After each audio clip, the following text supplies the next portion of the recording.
Okay, hello, students. All right, so after reading the first act of Macbeth, right, and getting like a baseline of what sort of criteria and what sort of cathartic goals we're looking for, what sort of archetypal goals that we're looking for, we're going to look at, again, for the next 3 weeks, 3 different versions of the first act of the play. And then we're going to intersperse in terms of like just getting through the play later on next month in terms of Wells, Polanski, and Gould, in terms of just looking at acts 2 through 5. But your first essay will be writing an evaluation of which director did a better job in terms of their interpretation of the play. And this will give you some sort of guidance in terms of what you're looking for the essay that you'll be writing in May, in terms of 2 good examples of storytelling and 2 bad examples of storytelling. Okay, so what we're looking for again is like this idea of evaluation. And anytime that you're evaluating something, you should yourself be the primary source. So this is why we analyzed Act 1 initially ourselves, right? And then we can look at sort of like these ideas of the secondary sources, or the actual plays, in terms of how the directors interpret, what we've read and how well they did in their interpretations. So the first one starts off with Orson Welles, and as it states, this was in 1948. So we're going to look at the 1950s version. The Polanski version is 1970s, and the Gould version is like 2010. And so not just in the new critical analysis that we're going to be looking for in terms of how well it did, but also a new historical you're going to be writing something on, in terms of how, what it says about that particular time period and what's being discussed. Okay. All right. So let's go forward. And this is the Wells version.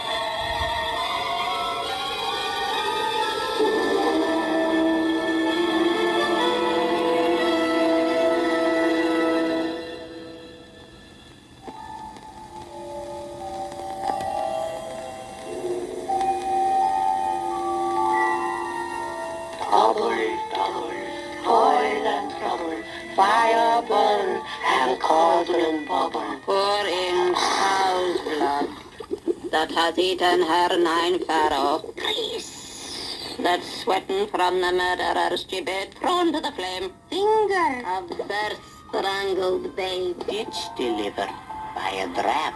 Make the cruel. Thick and suave, like a hell broth, oil and bubble. For a charm of powerful trouble. When shall we 3 meet again? In thunder, lightning, or in rain? When the hurly-burly's done. When the battle's lost and won. That will be as a set of sun. There to meet with Macbeth. Okay. So one of the first things that you want to take note of, and this is at 1:30, is the fact that they're actually like molding Macbeth. So you're going to see 3 different versions of this sort of symbology at the beginning of the Wells version, the Polanski version, and the Gould version. And it really goes into, or says something about, the way that each of these three different directors sort of interpreted this play. Okay. And how they interpret it more specifically in terms of agency and who they give the agency to. So in this particular part, the witches are molding Macbeth. So one of the questions, you're asking yourself is, if Wells believes that they're molding Macbeth, then doesn't that say that that he believes that the witches are the ones that have agency in this particular play. And then you're asking yourself the question of how true is that versus the conclusion that you reach having read the actual play in terms of agency. Okay.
Something wicked this way comes.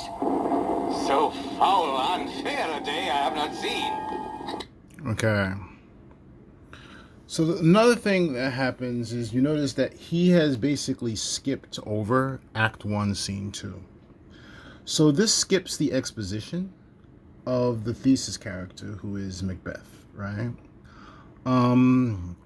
And in skipping the exposition, again, the exposition being like the development of the character, understanding like the baseline, for example, for a character arc, right?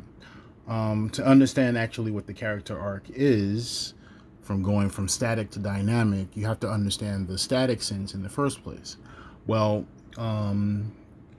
if we're launching straight into the turning point, which is what this particular scene is, then it's a situation where all that stuff that happens with the captain's speech and developing the baseline exposition for Macbeth, there are certain things that are being skipped over.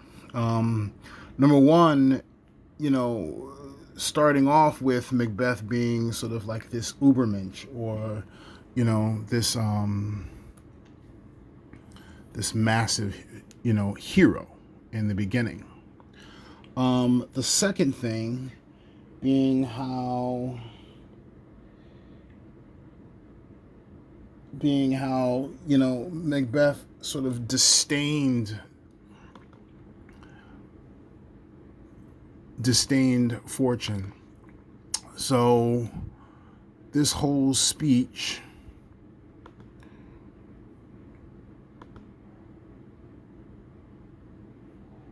where the captain, hold on, let me make sure I find it.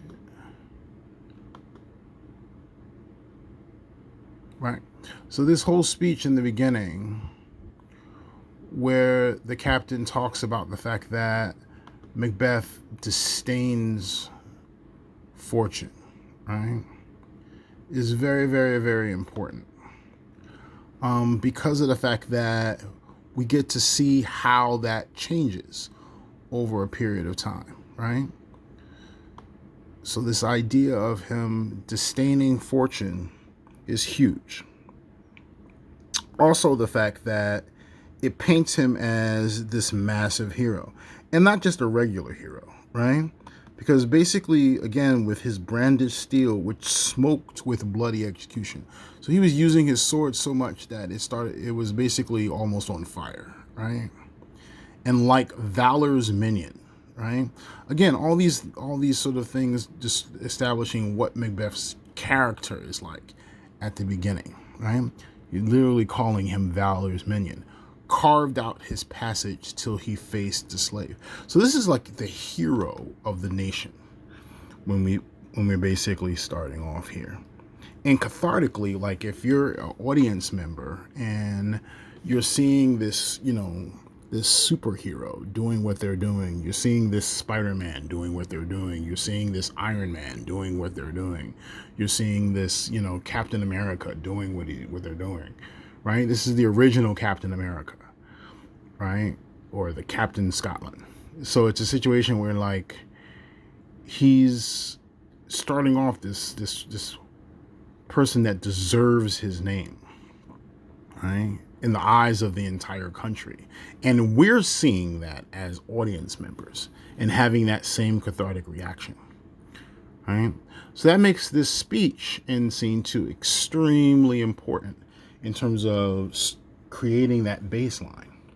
The other thing that's happening is what's going on is the fact that we're seeing something in terms of agency. We're seeing that it's not he earned this title. He literally almost single-handedly destroyed 2 armies, right, to save the country, right? So it's not a situation where, he's getting the Thane of Carter because of the fact that he lucked into it. Like, this is the original Jack Bauer, right? Like he went through hell and back basically to create something, to carve out his own destiny, because he doesn't believe in fortune or fate, right? He doesn't give up to it. So you have someone who is literally the model of being the subject of agency rather than the object of agency, right? And then in terms of the character arc, we get to see how that changes over the period of time of this play, right? So keep that in mind.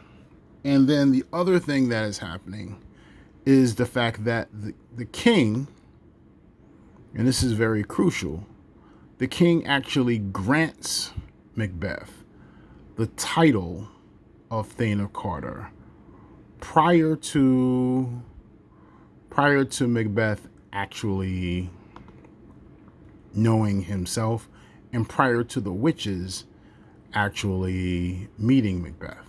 So in in scene 2, he actually gets the Thane of Carter. And this is something that most people overlook. It's like, oh, the witches are creating like this sense of prophecy. Well, it's not a prophecy. If something happens before you actually say it's supposed to happen, that doesn't make it a prophecy. It makes it an observation. Okay? All right. So let's keep going. Macbeth does come.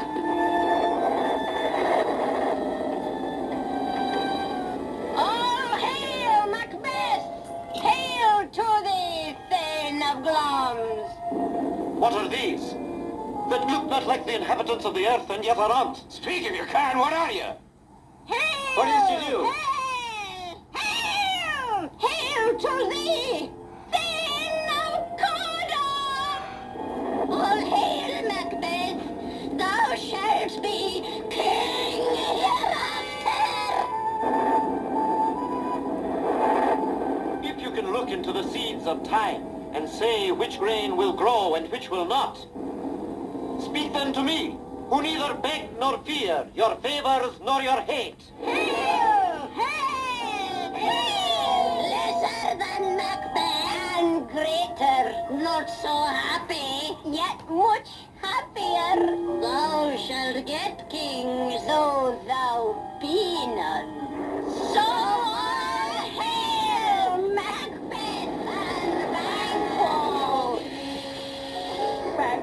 Patron, live.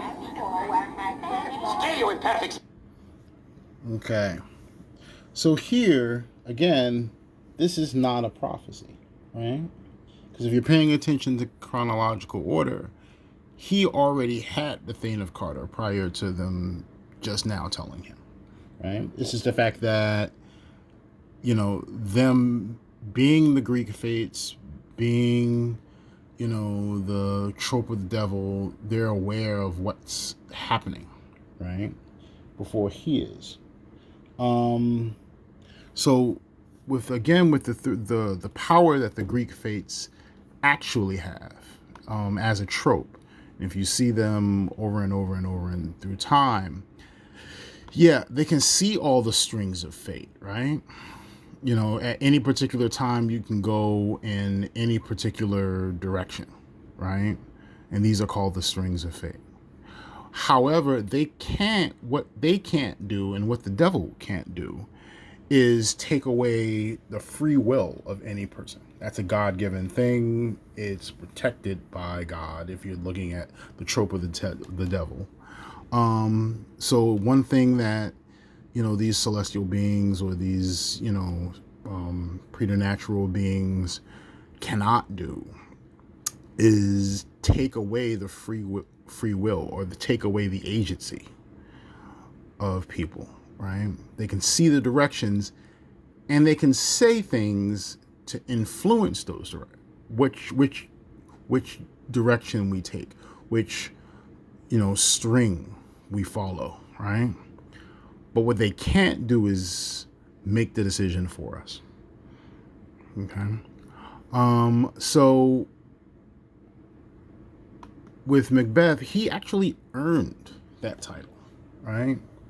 But they've convinced him, because of the fact that they got to him before the messengers got to him, that they, predicted, and I use air quotes for that, right? They predicted what that title actually is. And this is a manipulation.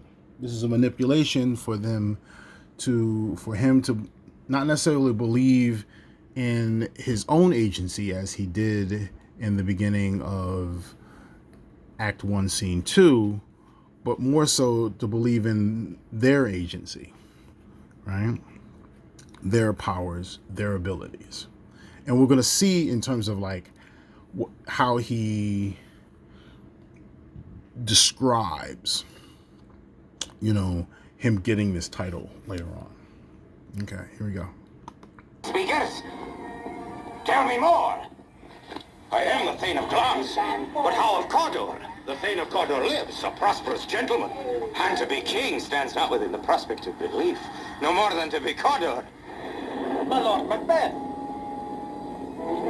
Kind gentlemen, the king hath happily received, Macbeth, the news of thy success. As thick as hail came post with post, and everyone... Oh, and other thing that I wanted to bring up, and with Banquo. Speak then to me, who neither beg nor fear your favors nor your hate. Hail! Hail! Hail! Lesser than Macbeth and greater, not so happy, yet much happier. Thou shalt get king, though thou be none. So hail! Now this prophecy that they're saying here is a quote unquote truth, right? Because they can see those strings of fate. However, it's more so a early chess move, right? So the witches, if you think of them, they're not necessarily so much supernatural beings. I mean, they have that power, but they're more so, think of them as chess masters, right? So a good chess master can see, unlike the rest of us who sort of are looking at exactly what's going on the board. A good chess master can see, 18 different pathways, based on the moves, based on where the pieces are. So one of the things that they're doing is basically laying a trap here for Macbeth, which will be played out much later in the play, right? Banquo being Macbeth's conscience. This move here is what helps manipulate Macbeth into killing his conscience later on, or trying to kill his conscience and trying to kill Banquo, and killing his best friend. So again, this idea of agency in terms of they're trying to manipulate Macbeth, not and in that manipulation is like that sense of control.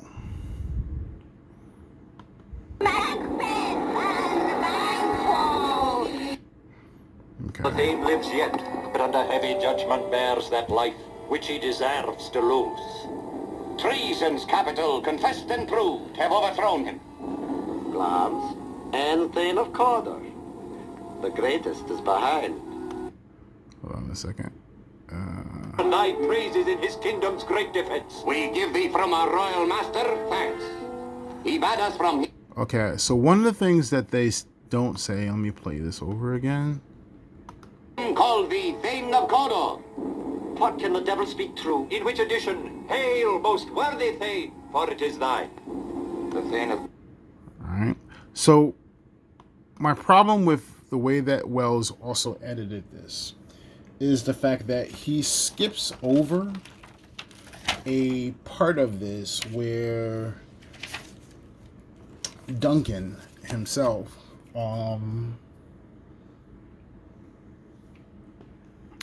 Duncan himself mentions the fact that, and this is even not really in the No Fear Shakespeare, this is even not really gone over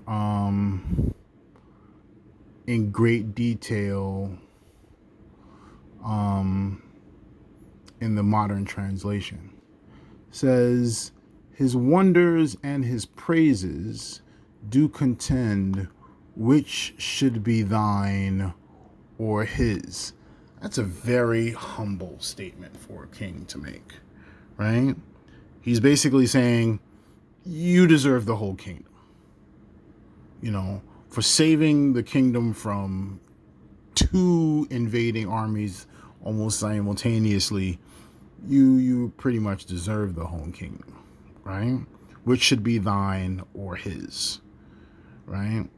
Which belongs to the king and which belongs to Macbeth. He's the king himself in his humility is struggling with that. That's not something that you get from the translation. They don't actually mention any of that in here.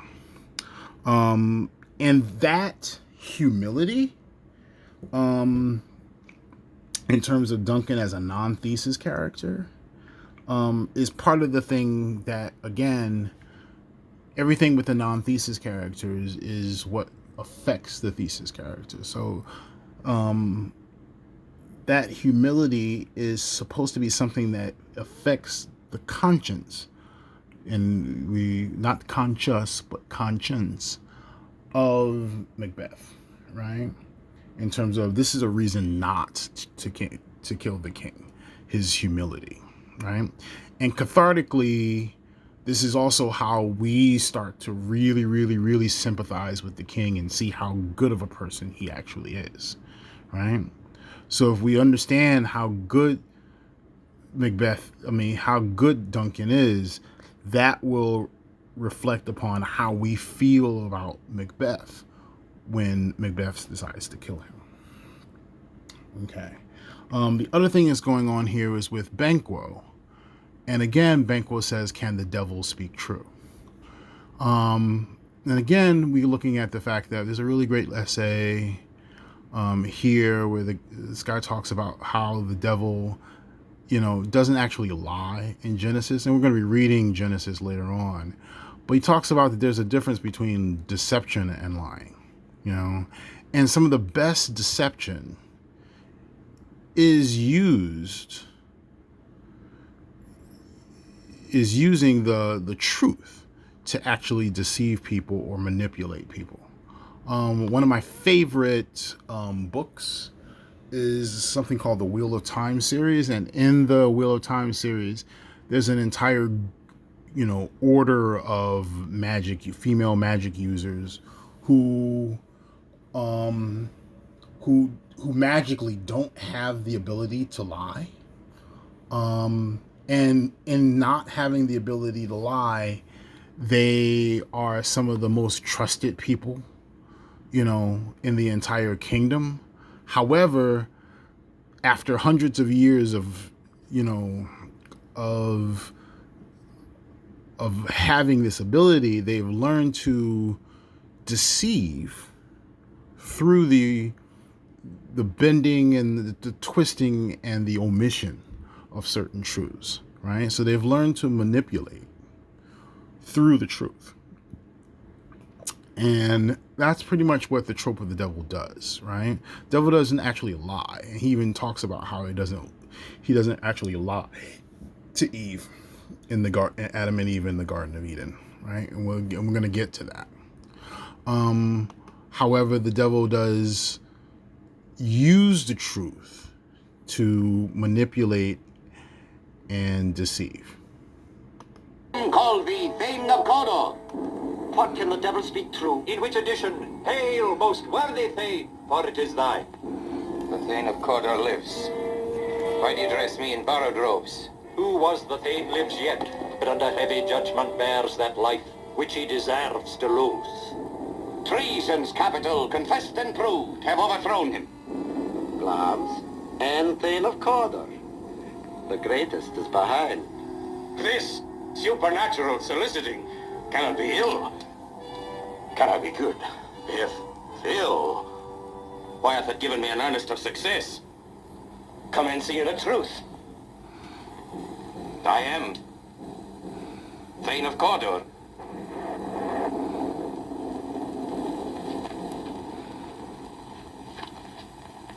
If good, why do I yield to that suggestion, whose horrid image doth unfix my hair and make my seated heart knock at my ribs against the use of nature?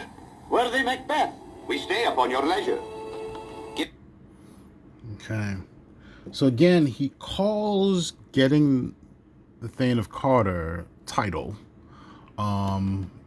it's sort of like getting an extra governorship or something like that, extra taxes, doubling Macbeth's wealth. He calls this a supernatural soliciting, right? Now, again, having read the text ourselves, we realize it's not a supernatural soliciting.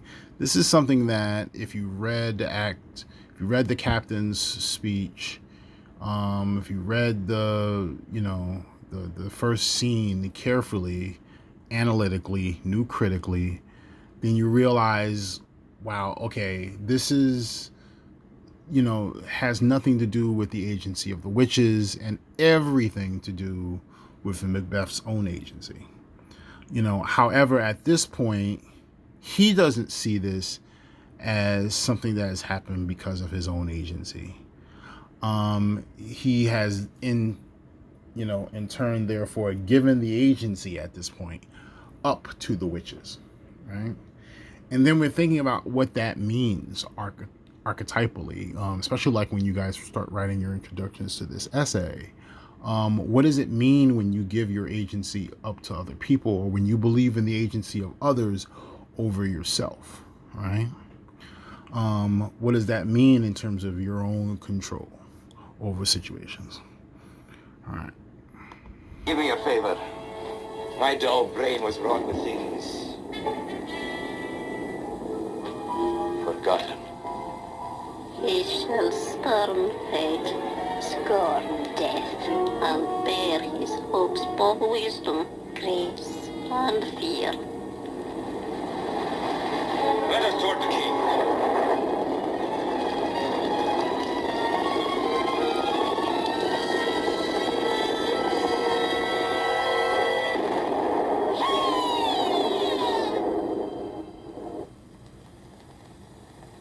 Why Whilst I stood rapt in the wonder of it, came missives from the king, who all hailed me Thane of Cawdor, by which title before these weird sisters saluted me, and referred me to the coming on of time with Hail, King that shalt be.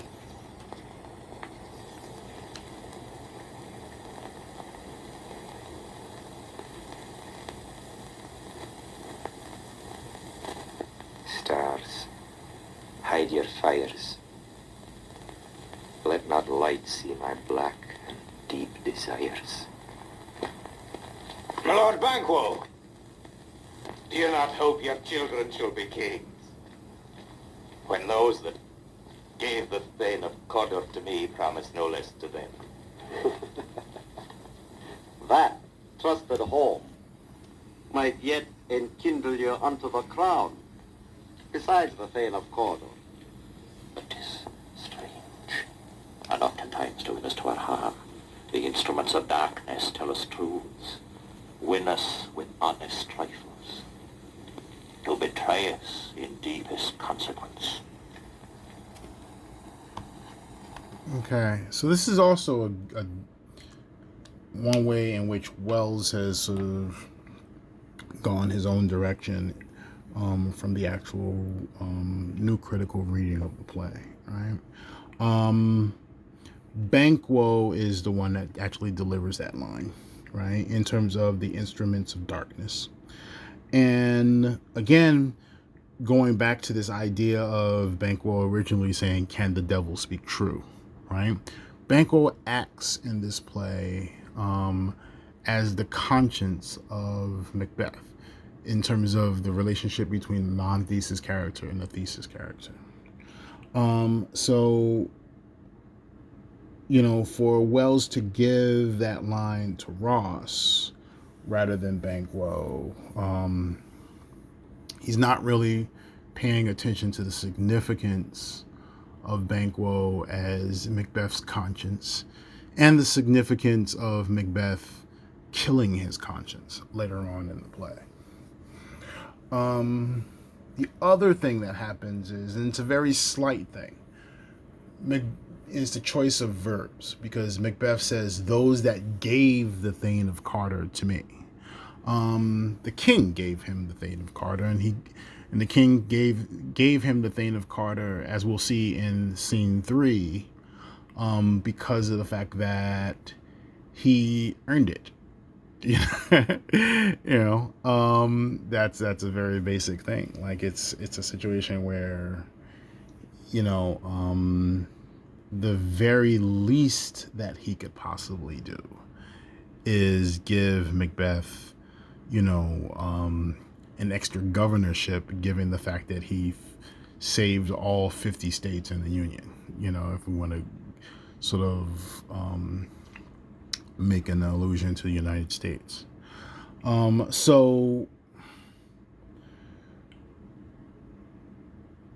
again, Banquo says something very elaborate in the actual play. Ross says it here. In terms of the instruments of darkness, tell us truths to win us to our harm. So again, the devil can't actually hurt us in the trope of the devil, and we'll be looking at that trope in other forms, in other literature. But he can actually cause us to harm ourselves, right? The devil can't take away our agency, but he can manipulate us in terms of, how we act, and the choices that we make, even though he can't take away choice, right? And that's a very significant line that Banquo says. Okay. Your children shall be kings. You shall be king. If chance will have me king, why, chance may crown me without my stir. Look how our partner's wrapped.